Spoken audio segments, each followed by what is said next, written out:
भारतीय सेना ने औपनिवेशिक विरासत से अलग होने की दिशा में एक बड़ा कदम उठाया है।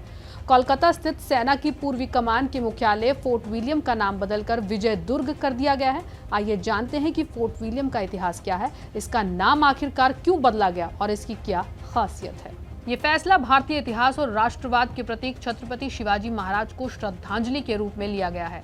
इस बदलाव के साथ ही कुछ अन्य ऐतिहासिक इमारतों के नाम भी बदले गए हैं। फोर्ट विलियम्स का निर्माण ब्रिटिश ईस्ट इंडिया कंपनी ने साल 1781 में करवाया था। इसका नाम इंग्लैंड के राजा विलियम तृतीय के नाम पर रखा गया था। ये किला ब्रिटिश साम्राज्य के पूर्वी भारत पर प्रभुत्व और शक्ति का प्रतीक माना जाता था। इसका निर्माण हुगली नदी के किनारे किया गया था, जिससे ये एक मजबूत सैन्य अड्डे के रूप में काम कर सके।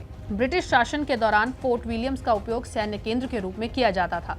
ये किला अंग्रेजों के सैन्य अभियानों और प्रशासनिक गतिविधियों का महत्वपूर्ण केंद्र बन रहा था। भारत की आज़ादी के बाद ये भारतीय सेना के पूर्वी कमान मुख्यालय के रूप में काम करने लगा। भारत सरकार पिछले कुछ सालों से औपनिवेशिक पहचान से छुटकारा पाने की दिशा में लगातार काम कर रही है। इसी प्रयास के तहत फोर्ट विलियम का नाम बदलकर विजय दुर्ग रखा गया है। सिर्फ फोर्ट विलियम ही नहीं, इसके भीतर स्थित कुछ अन्य ऐतिहासिक इमारतों के नाम भी बदले गए हैं, ताकि भारतीय स्वतंत्रता संग्राम और सेना के महान नायकों को सम्मान दिया जा सके। फोर्ट विलियम्स का इतिहास भले ही ब्रिटिश शासन से जुड़ा हो, लेकिन अब विजय दुर्ग का नाम इसे भारतीय परंपरा और गौरव से जोड़ रहा है।